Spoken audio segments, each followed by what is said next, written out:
Hi, I'm Angela Morgan and I'm a London Blue Badge tourist guide. And for Black History Month, I took a group through familiar places in Victoria and Whitehall.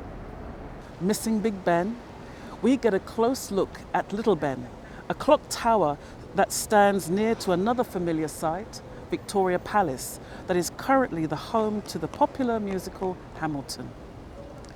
We discovered the location of a prison that was so popular with its inmates, they kept on coming back.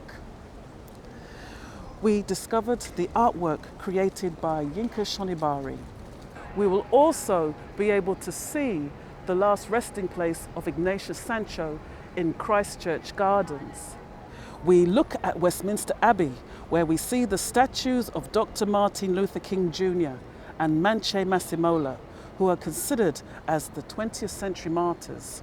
Whilst there, we'll hear about a bare-knuckle boxer, Bill Richmond, who had to wear tights for a special occasion at the Abbey.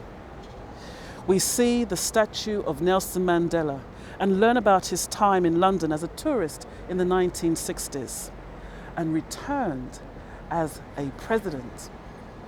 Together, we discovered the home location of Ignatius Sancho, the first black man to cast his vote. As we look at the Houses of Parliament, we learn about the first person of colour elected as MP to the Houses of Commons in 1892. His name was Dadibai Noroji. We then head for Horse Guards Parade, where we hear the story of Lieutenant Colonel Nan Kofi Tuamazi Ankara, who became the Queen's first black equerry. There are other stories to hear along the way about the Cenotaph, the Women at War Memorial, and Nelson's Column, and for us to see these monuments in a different light.